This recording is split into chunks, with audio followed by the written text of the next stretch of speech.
기도하고 주님이 주신 말씀 나누도록 하겠습니다. 기도하겠습니다. 주님, 오늘 또 우리가 주님의 말씀 앞에 나왔습니다. 주님, 주의 음성을 듣는 시간 되게 하시며 주님이 준비하신 것을 깨달아 알고 우리의 삶 속에 30배, 60배, 100배의 열매를 맺는 그러한 마음이 될 수 있도록 성령님, 우리의 생각을, 우리의 마음을 주장하여 주옵소서. 주님, 말씀하옵소서. 예수님 이름으로 기도드렸습니다. 아멘. 오늘 말씀은 마태복음 8장입니다. 마태복음 8장 20절입니다. 한 구절 말씀에서 시작하겠습니다.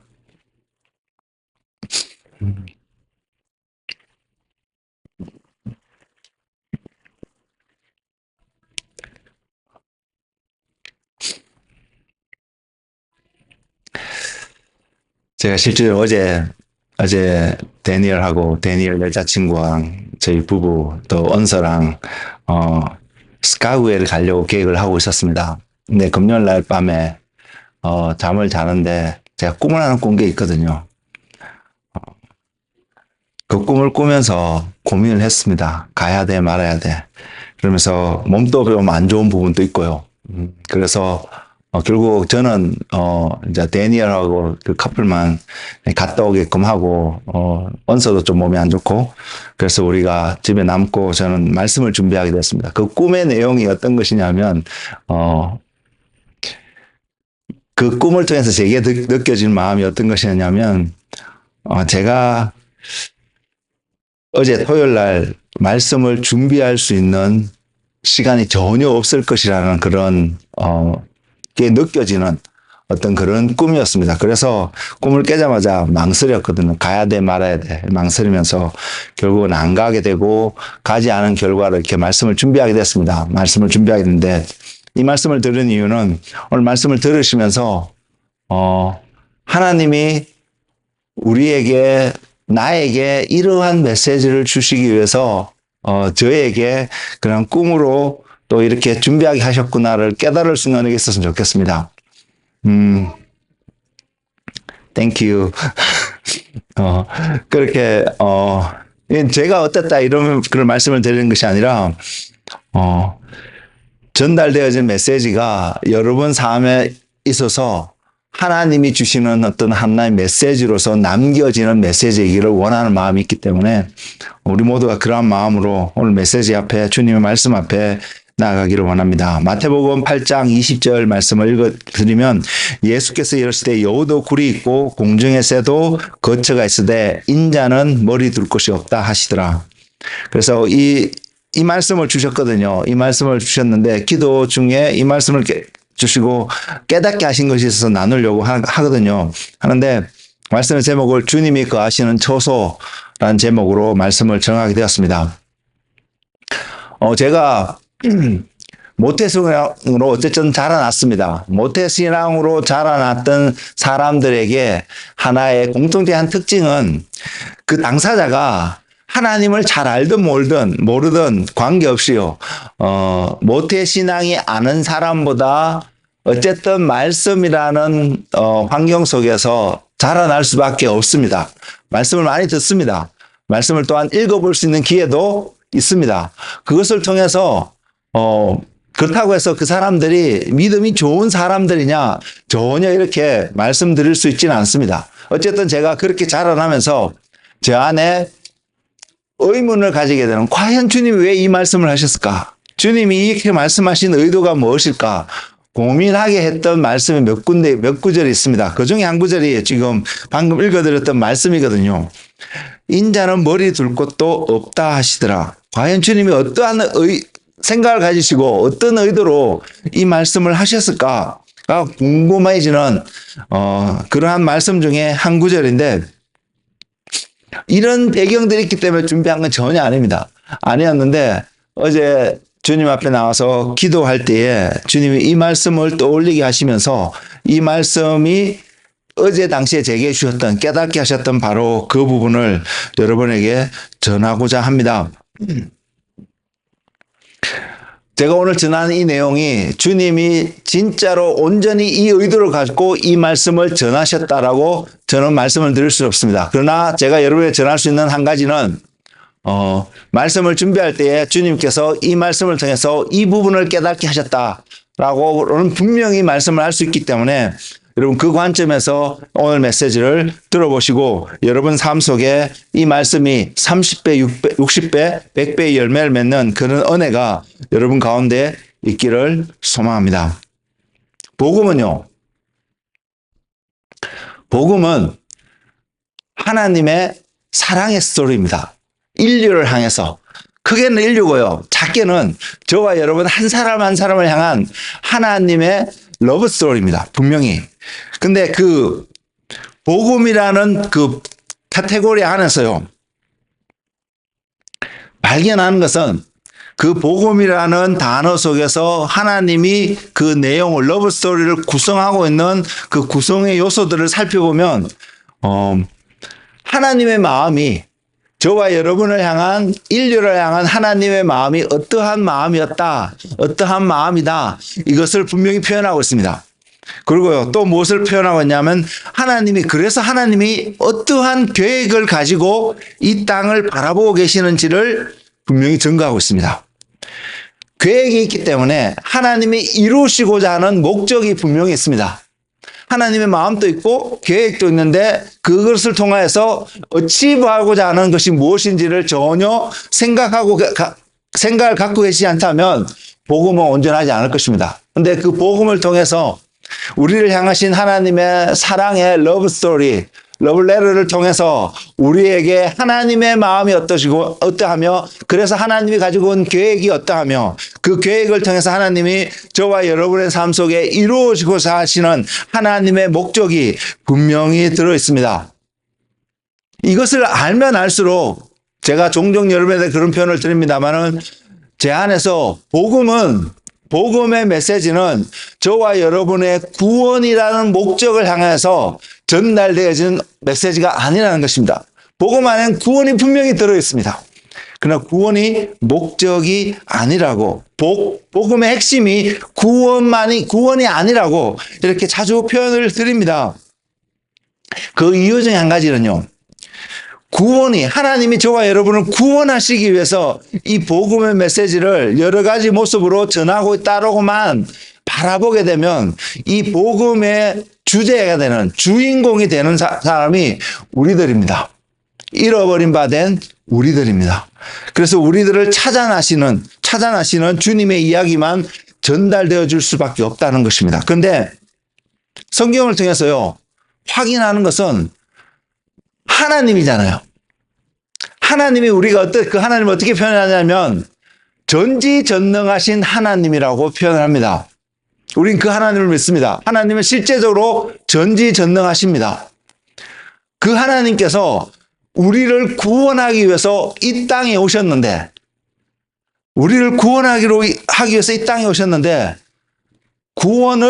그래서 그 구원의 메시지가 땅 끝까지 전파되어야 될 것을 분명히 명령하고 계시고요. 이것이 이루어져야만이 그 다음 하나님의 계획하셨던 그 나라가, 하나님의 나라가 온전히 이루어질 것을 성경에 분명히 이야기하고 있습니다. 그래서 우리는 복음을 들고 땅 끝까지 나아가야 될 사명을 가지고 살아가는 사람들입니다.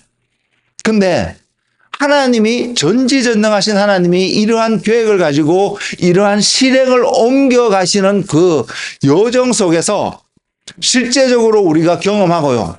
또 실제적으로 성경에서 기록하고 있는 한 부분이 목적이 우리의 구원이 되어지면 이해할 수 없는 한 부분이 있습니다. 그것이 뭐냐 하면 예수님을 만났는데 그 복음의 메시지를 들었는데 왜 복음에서 멀어지는 결과를 갖게 되는 사람들의 이야기들이 성경에도 있고요. 우리 주변에서도 얼마든지 발견할 수 있습니다.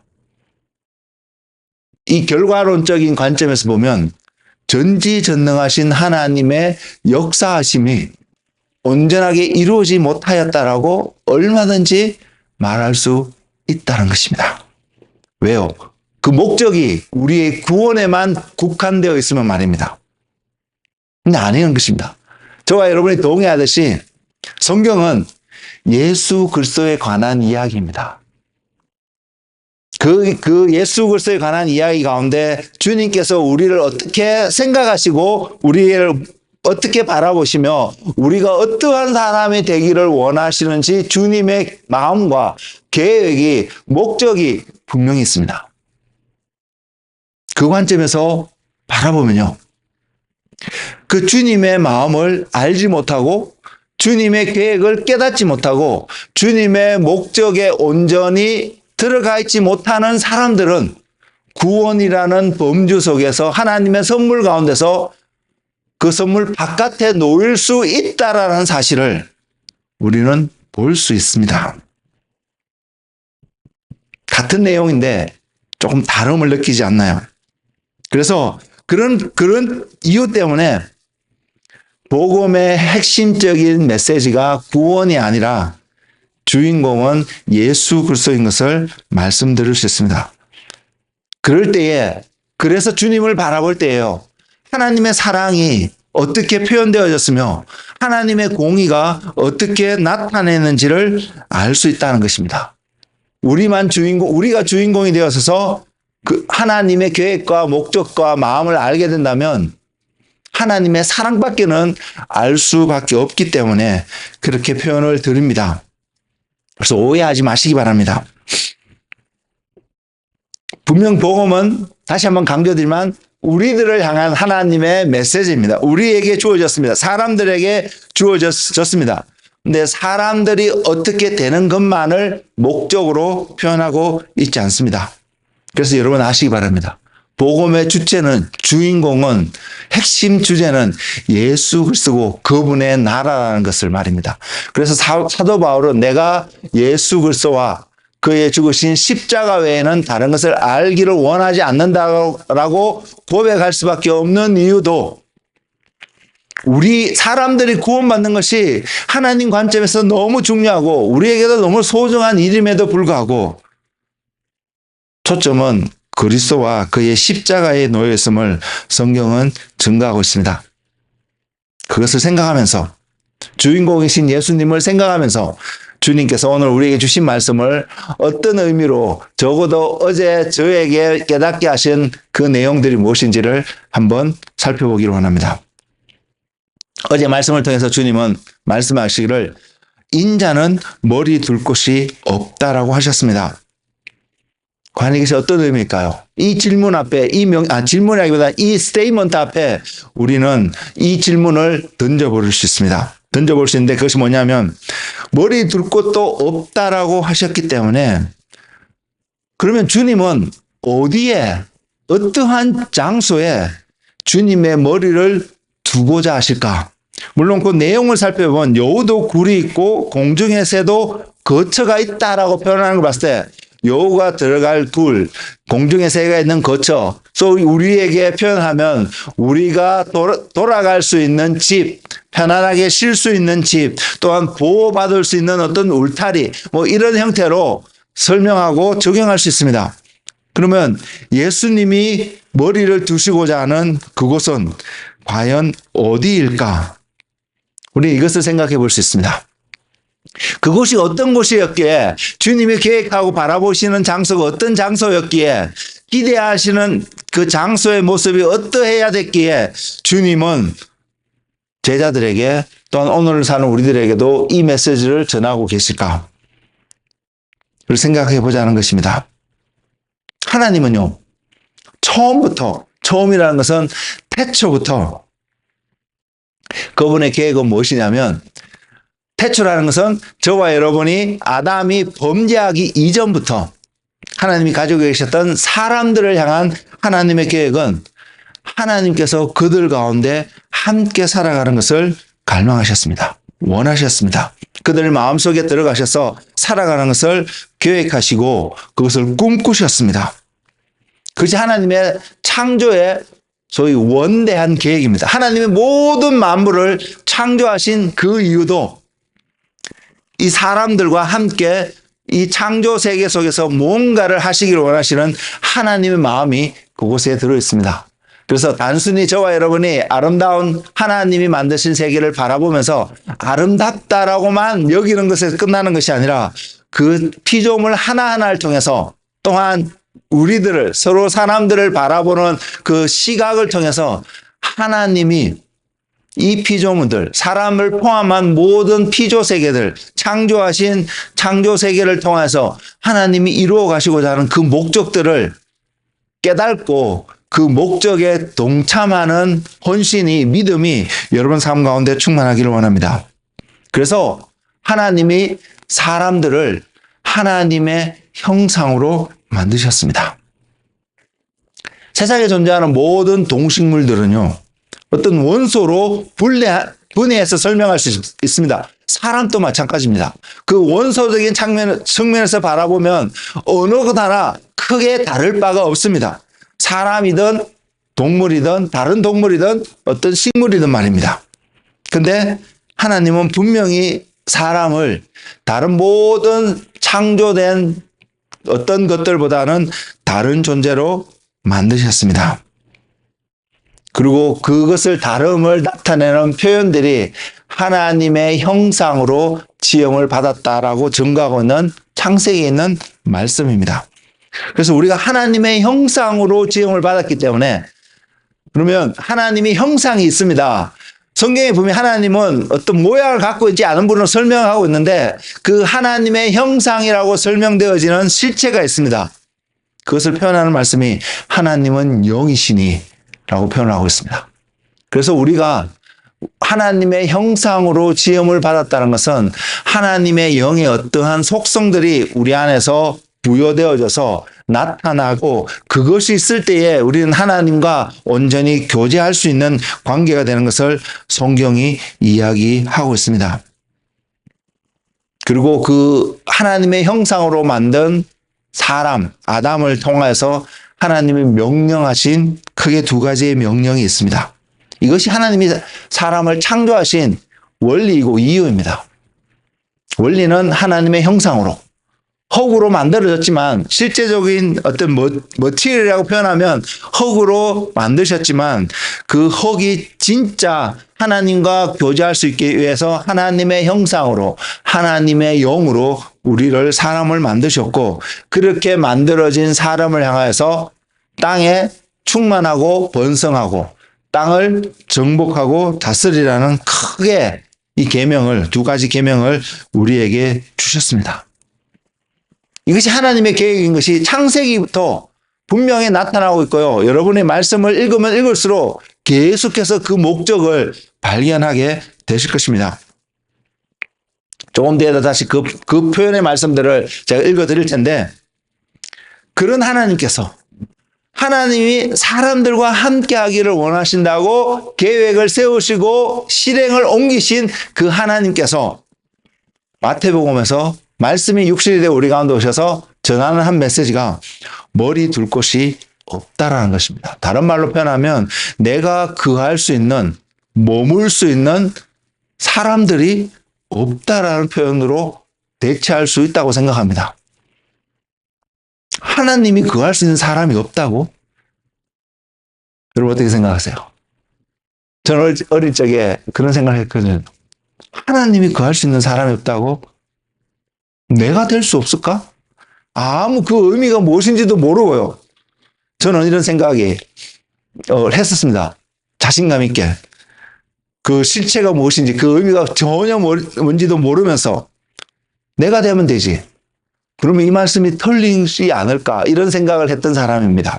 그렇게 생각하게 된 몇몇 구절이 있는데 그 중에 한 구절이 바로 오늘 이 본문의 말씀이거든요. 어쨌든 머리 둘 곳이 없다라고 하기 때문에 우리가 분명히 한 가지 내릴 수 있는 결론은, 하나님이 머물 수 있는, 함께 할 수 있는 사람이 없다라는 표현이 맞다고 말입니다.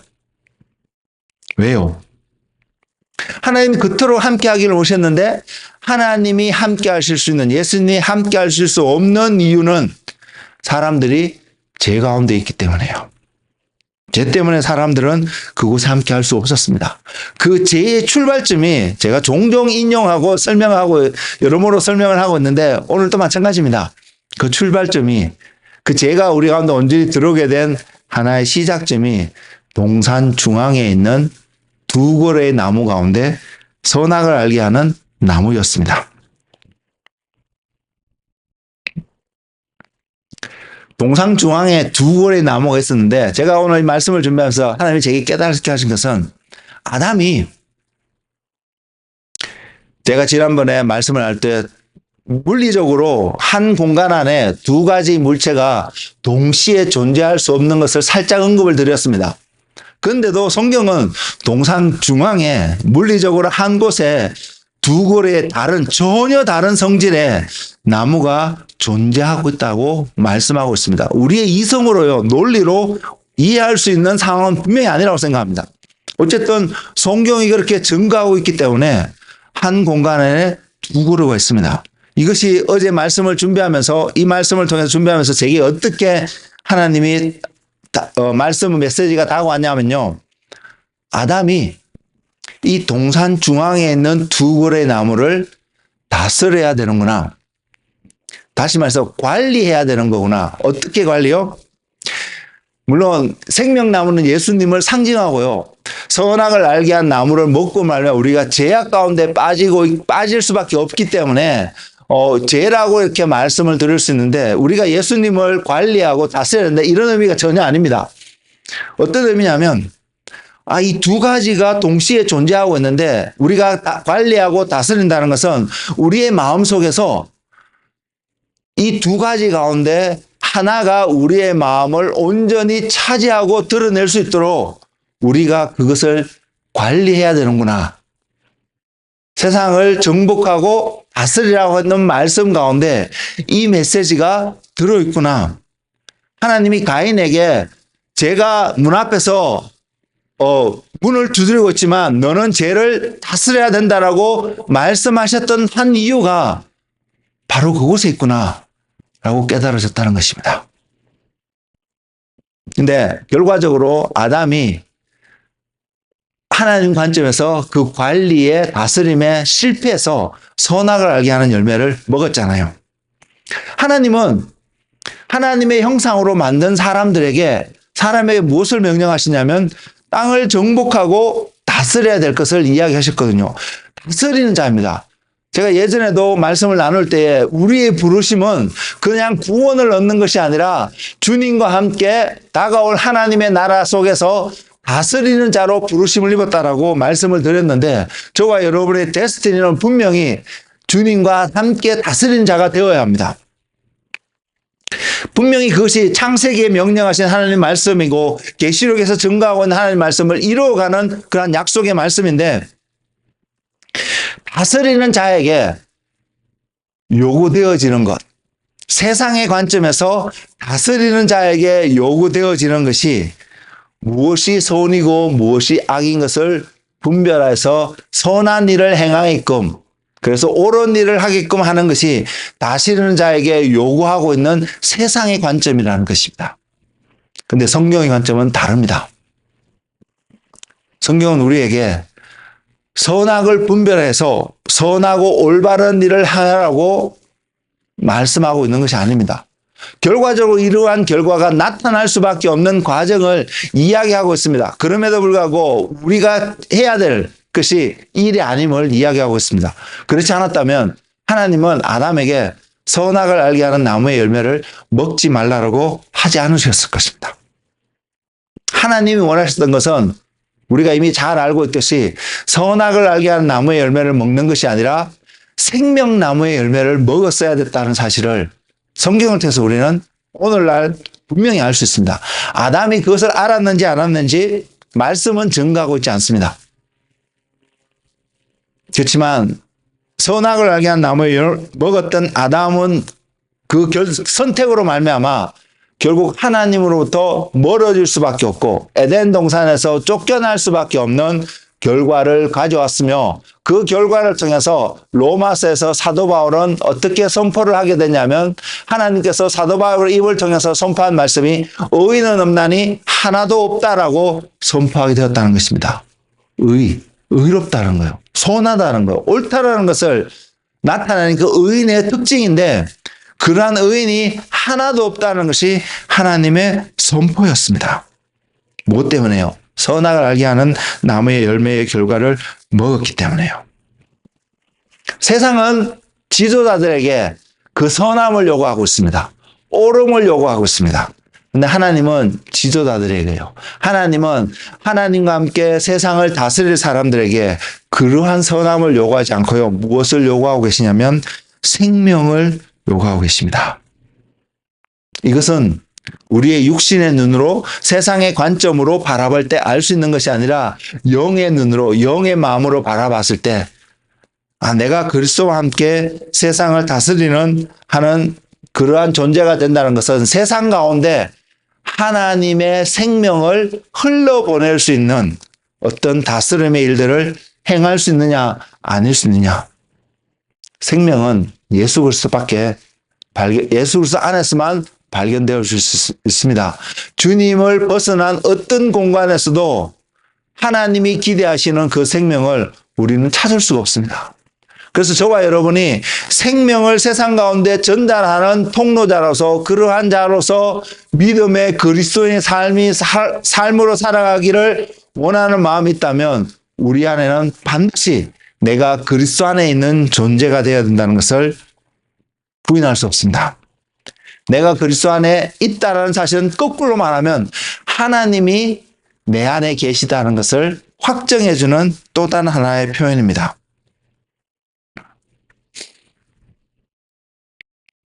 다시 아담의 이야기에 들어와서 우리는 이렇게 표현할 수 있습니다. 하나님께서 아담에게 다스리라고 명령하였을 때 아담의 한 역할은 이 세상 가운데 하나님의 생명으로 충만케 하는 어떠한 역할을 부여받았다는 사실입니다. 이것이 아담의 부르심이었고 우리의 또한 부르심이라고 묻습니다.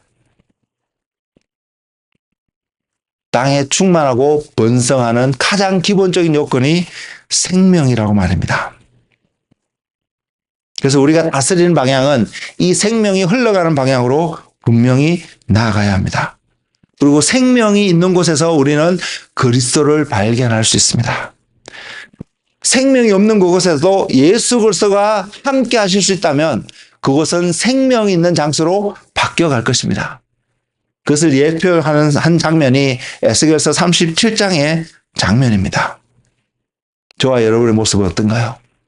우리가 이 땅에서 살아가는 하루하루의 삶이 성경에서 이야기하고 있는 그리스도의 생명으로 나타나는 모습에 여러분이 점프인해서 살아가고 계신가요? 결과적으로요, 선악을 알게 한 나무의 열매로부터 나타나는 삶의 방식은 세상이 요구하는 삶의 방식이 되었음을 알 수 있습니다. 그런 사람들을 향해서 하나님은 여전히 어떤 계획을 선포하고 계시냐면 창세 이전에부터 갖고 계셨던 그 계획을 여전히 선포하시며 말씀하고 있습니다.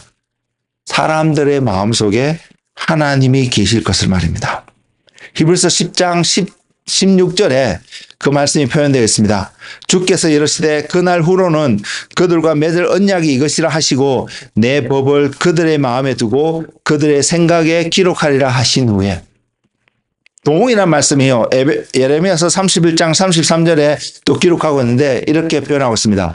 그러나 그날 후에 내가 이스라엘 집과 맺은 언약은 이러하니 곧 내가 나의 법을 그들의 속에 두며 그들의 마음에 기록하여 나는 그들의 하나님이 되고 그들은 내 백성이 될 것이라 여호와의 말씀이니라. 그날을 시대에 따라서 조금 다양하게 해석은 할 수 있습니다. 근데 공통적으로 우리는 분명히 이렇게 해석할 수 있을 것입니다. 오늘 사는 우리들 입장에서 그날을 바라보면 과연 어떤 날일 때에 하나님의 말씀이, 하나님의 법이 저와 여러분의 마음속에 새겨져서 그 하나님의 법으로 살아가는 그러한 사람이 될 수 있을까요? 물론 그날이 온전히 이루게 된 그날은 하나님의 나라가 이 땅 가운데 온전히 세워져서 완성되어진 그날이라고 표현할 수 있을 것입니다. 그러나 그 전에도 우리는 생각해 볼 수 있는 것이 우리의 마음속에 어떠한 상태가 되면, 우리가 어떠한 모습이 되면 하나님의 말씀이 새겨질 수 있는 상태가 될까? 적어도 한 가지, 죄송합니다. 한 가지. 우리 안에 죄가 있으면 하나님의 말씀이 들어올 수 있는 공간이 생기지 않습니다. 결국 주님께서 인자의 머리를 둘 곳이 없다라고 표현하셨는데, 그렇다면 인자의 머리를 두는 곳의 한 특징은 그곳은 죄가 존재하지 않는 어떤 상태가 될 것입니다. 그런데 우리는 죄 가운데 태어났잖아요. 그래서 우리 안에서 발견되어야 될 하나의 팩트가 죄의 문제가 해결되어져야 합니다. 그럴 때에 우리의 마음 가운데, 우리의 삶 가운데 예수 그리스도의 머리가 놓여질 수 있습니다. 무엇이 죄인가요?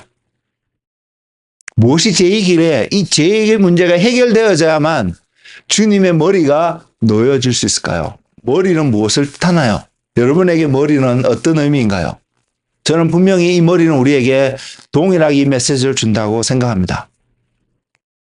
우리 몸이 여러 가지 지체로 형성되어 있습니다. 손도 있고 발도 있고 눈, 코, 입, 피부 세포 하나하나, 심장에, 눈에 보이지 않는 심장이 박동하고 있는 여러 가지 모든 기관들이 있는데, 이 모든 기관들을 소위 통제하고 다스리는 한 장소가 있다면, 몸의 한 부분이 있다면 머리가 아닐까요?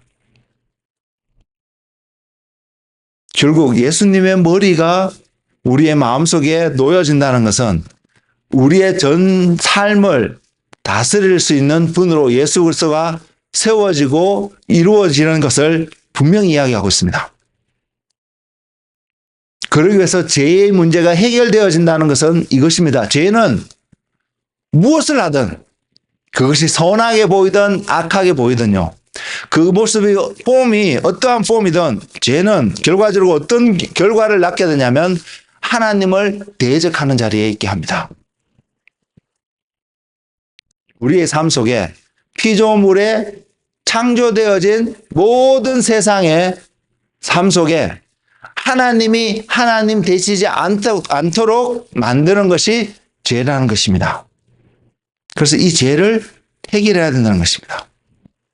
우리의 마음이 하나님이 하나님 되시는 것을, 주님이 나의 주님이 되는 것을 싫어하는 것이 발견되어진다면 저와 여러분 마음속에 이 문제가 해결되어야만, 바뀌어야만 하나님이 우리를 다스릴 수 있습니다. 즉 마음이 변해야 합니다. 이 마음이 변하기 위해서요, 또 다른 말로 인격이, 우리의 전인격이 새로워지기 위해서 주님이 우리에게 설명하신 과정이 거듭남입니다. 고린도후서 5장 17절에서는 이렇게 표현하고 있습니다. 보라, 이장 끝은 지나갔으니 새 것이 되어졌다. 새 것이라고요. 물과 성령으로 거듭난 그 사람은 새로운 사람이 되었다는 것을 성경은 분명히 이야기하고 있습니다. 그럴 때 우리는 구원이란 과정을 통해서요, 하나님 나라에 넉넉히 들어갈 뿐만 아니라 하나님과 함께, 주님과 함께 세상을 다스리는 그 자리에 온전히 설 수 있는 기본 조건을 갖추게 된다는 것입니다. 그리고 주님께서 이제는 그것을 좀 더 구체적으로 머리에 두어야 될 곳을 말씀하고 계시는데, 그 말씀하고 있는 한 부분이 에베소서 1장 21절에서 22절에 있는 말씀입니다. 왜? 하나님이 한 새 사람을 만들어 가시거든요. 그리스도를 통하여서, 거듭난 과정을 통해서 한 새 사람을 만들어 가시는데, 그 사람이 어떠한 모습으로 나타나게 하냐면 이렇게 표현하고 있습니다. 에베소서 1장 21절에서 22절. 모든 통치와 권세와 능력과 주권과 이 세상뿐 아니라 오는 세상에 일컫는 모든 이름 위에 뛰어나게 하시고, 또 만물을 그의 발 아래 복종하게 하시고, 그를 만물 위에 교회의 머리로 삼으셨느니라. 주님이 구체적으로 그 주님의 머리가 어디에 계시냐면 교회에 계셔야 된다고 선언하고 있으며, 그 교회가요, 만물 가운데 있는 교회가 아니고 주님을 머리로 두고 있는 그 교회가, 아니, 교회는 만물 위에 존재하는 존재로 창조함을 받았다는 사실입니다. 그래서 그 교회가 주님이 머리가 되어진 교회가 될 때에 아담에게 명령하셨던 땅을 정복하고 다스리는 그 과정을 온전히 이뤄갈 수 있음을 에베소서에서 바울 사도의 입을 통해서 설명하고 있습니다.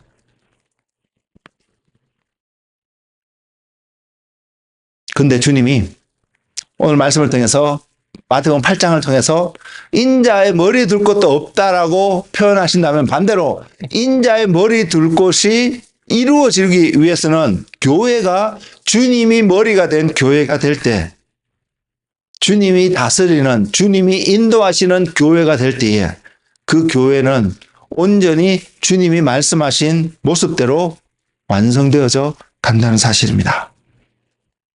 여러분, 그런 교회이신가요? 우리가 교회인 거 다 잘 알잖아요. 우리가 모여있는 것도 공동체고 한 사람 한 사람도 교회인 것을 우리가 잘 알고 있는데 우리 한 사람 한 사람 스스로의 모습을 바라보면서 여러분의 머리가 예수 그리스도이신가요? 아니면 달리 표현하면 여러분은 예수 그리스도가 여러분의 머리가 되는 것에 얼마만큼 마음을 쏟고 계신가요? 마음을 쏟고 있는 정도에 따라서 내가 죄를 얼마나 사랑하고 있는지, 죄를 덜 사랑하고 있고 예수님을 더 사랑하는지 우리는 판단해 볼 수 있습니다. 여러분 한번 여러분 자신을 돌이켜보면서 한번 생각해 보시기 바랍니다. 그러면서 나의 지금 모습은 예수 그리스도의 머리를 둘 만큼 합당한 곳일까? 아니면 주님이 나를 바라보시며 내 머리를 둘 곳이 너에게는 없다라고 표현하실 수밖에 없을까?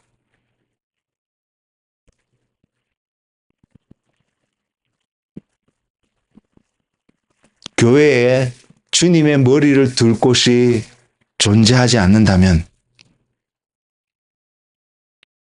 또는 교회가 교회답지 못한다면 그 교회는 어떠한 모습으로 세상 가운데 보여지게 될까요? 주님이 분명히 말씀하셨습니다. 소금이 그 맛을 잃으면 길에 버려져서 밟히운다고요. 마태복음 8장 20절의 말씀을 통하여서 주님이 머리 둘 곳 없는 현 시점의 모습을 보고 한탄하시고 슬퍼하시는 그 모습으로 다가온 것이 아니라 주님의 계획이 어디를 향하고 있는지, 주님이 무엇을 이루어가고 가시려고 하는지를 깨닫게 하는 모습으로 제게 다가왔다는 것입니다. 다시 복음으로 돌아갔어요. 복음의 주제는 하나님의 나라입니다. 그 나라가 존재하며 그 나라가 다가올 뿐만 아니라요, 그 나라가 이 땅 가운데 세워지는 그 하나님의 계획이 우리가 원하든 원하지 않든 반드시 이루어질 것이고요. 그것이 이루어지는 과정 속에서 자신의 삶이 예수 그리스도의 머리를 둘 수 있는 초소로서 준비되어진 한 사람 한 사람은 하나님의 말씀에서 약속하고 있는 그 모든 것들이 이루어지는 것을 보게 될 것입니다. 그리고 그 나라가 온전히 이루어질 때에 그 사람은 하늘의 별과 같이 빛나게 되는 그러한 놀라운 하나님의 영광의 역사가 그들의 삶 속에서 나타날 것입니다. 사랑하는 성도 여러분, 우리도 그러한 무리들 중에 한 사람이 되고 싶지 않으신가요? 그렇다면 우리가 어떻게 하면 예수 그리스도가 나의 머리가 될 수 있을까를 고민하시는 우리의 삶이 되었으면 좋겠습니다. 어떻게 하면 주님이 내 삶을 다스리시고 인도하시는 그러한 삶이 될 수 있을까 고민하는 한 사람 한 사람이 되었으면 좋겠습니다. 아담이 선악을 알게 한 나무의 열매를 보고 먹고 싶고 보감 싶고 만지고 싶고 이런 고민 속에 빠지는 것이 아니라 이것을 내려놓고 어떻게 하면 내가 생명나무의 열매를 먹어서 예수 그리스도의 생명이 충만한 한 사람이 될 수 있을까 고민할 수 있는 그런 주님의 사람이 되기를 원합니다. 계시록에 생명수의 강이 흘러가는 강 좌우에 나무들이 있는데 그 나무들 가지에 시절 따라 열매 맺는 열매들이 있고요. 그 잎사귀들은 치유하게 되는 역사가 있는 그 능력이 있는 나무잎이라고 설명을 하고 있습니다. 언제요? 생명이 그 나무를 통해 흡수되어지고 나타날 때요. 우리의 삶 속에 예수 그리스도의 생명이 전달되어지고 그 생명이 흘러 넘치게 될 때에 우리는 세상을 고치는 사람이 될 것입니다. 세상이 무엇이 옳은지 선한 것인지 알고 나아갈 수 있게끔 인도하는 사람이 될 것입니다. 언제요? 생명이 있을 때요. 그리고 그 생명이 있는 시점은 그리스도께서 우리의 머리가 될 때 말입니다. 이러한 삶을 살아가는 사람, 주님이 머리가 되어지는 것을 갈망하며 살아가는 그 사람의 모습은 분명히 세상에서 구별되어진 모습일 것입니다. 성경은 이것을 거룩함이라고 표현합니다. 또한 이렇게 살아가는 사람의 삶의 모습을 성경은 또한 하나님을 경외하는 삶의 모습이라고 나타나고 있습니다. 만약 오늘날 교회 안에 있는 스스로 믿는다고 인정하고 이야기하고 있는 수많은 사람들의 삶 속에 이런 거룩함과 하나님을 경외하는 삶의 모습이 요만큼도 정말로 발견되어지 않는다면 그 사람은 스스로 자신을 속이고 있습니다. 주님의 생명이 없이 주님이 우리의 머리가 되지 않고는 거룩함과 하나님을 경외하는 삶이 요만큼도 나타나지 않을 테니까요. 그런 삶, 그렇게 삶을 교회 생활을 하고 있는 모든 사람들의 끝에서 주님은 분명히 그들을 모른다고 하실 거라고 저는 생각합니다. 여러분 어떻게 생각하세요? 하나님의 나라는요, 예수 그리스도께서 다스리는 나라입니다.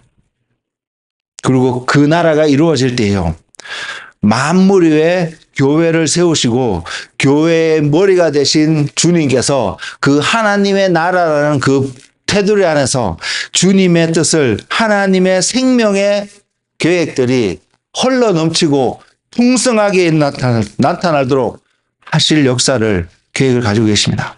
그래서 주님께서 말씀하시기를 내가 생명을 주러 왔고 그냥 생명이 아니라 그 생명이 풍성하게 하게끔 하기 위해서 오셨다라고 요한복음에서 증거하고 있는 것입니다. 우리는 그런 주님의 몸된 교회가 되어서 그 나라가 주님의 생명이 흘러넘치는 풍성한 그 나라의 모습을 바라보는 믿음의 여정을 오늘도 묵묵히 걸어가는 한 사람 한 사람 되기를 주님의 이름으로 축복을 드립니다. 우리의 믿음은 바로 그 주님을 바라보고 예수님이 나의 머리가 되어져서 주님의 인도하심에 오늘도 한 걸음 걸어가기를 선택하고 바라보고 나아가는 우리의 삶이 되어질 때에 그것이 온전한 믿음으로 나타날 것이라고 믿습니다. 사랑하는 성도 여러분, 세상을 향해 선포하신 하나님의 메시지는 명확하고 분명합니다. 한치 오차도 없이 이루어져 갈 것입니다. 그 말씀이 이루어져 갈 때에 우리가 어떠한 선택을 하느냐에 따라서 우리는 그 말씀의 한 부분이 되어지고 그 말씀이 약속하고 있는 축복들을 누리는 사람이 될 수 있는 반면에 우리는 또한 그 말씀이 이뤄가는 그 길에 걸림돌이 되어져서 주님으로부터 치용을 당하는 한 사람도 될 수 있습니다. 여러분 어떤 사람이 되고 싶습니까? 여러분 어떠한 자로 오늘도 하나님 앞에 서서 하나님 앞에 여러분의 마음을 고백하는 한 사람이 되기를 원하십니까? 기도하겠습니다.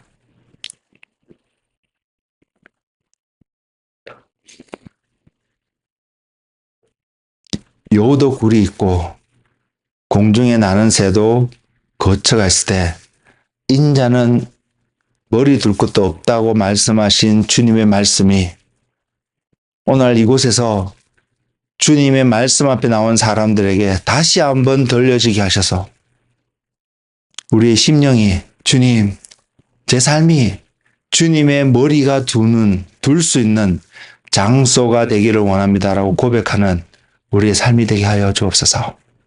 주님, 하나님의 계획이 놀랍고 그 계획을 들을 때마다 우리가 흥분할 수 있는데 그러나 우리가 그 계획에 동참하지 못한다면 그 계획은 우리에게 저주와 같은 하나님의 모습이 될 수밖에 없음을 바라봅니다. 그래서 하나님 우리에게 지혜와 계시의 영을 허락하여 주셔서 하나님을 알게 하여 주시고 그 하나님을 아는 것으로 말미암아 하나님의 마음과 하나님의 계획과 하나님의 목적을 깨달아서 하나님 앞에 우리의 삶을 드릴 수 있는, 우리의 삶을 내어서 주님의 머리를 모실 수 있는 그러한 처소가 되도록 우리를 인도하여 주시옵소서. 성령님, 주님 앞에 그렇게 기도하고 간구하는 한 사람 한 사람에게 주님 성령을 이 시간 부으셔서 주님이 자신의 머리가 되어져서 하나님의 뜻이 온전히 이루어지는, 하늘에서 이루어진 하나님의 뜻이 이 땅에서 각자의 삶 속에서 자신의 삶 속에서 이루어지는 은혜를 경험하는 그 삶을 살아가는 주님의 제자가 되게 하여 주시옵소서. 감사하고 예수님의 이름으로 기도드렸습니다. 아멘.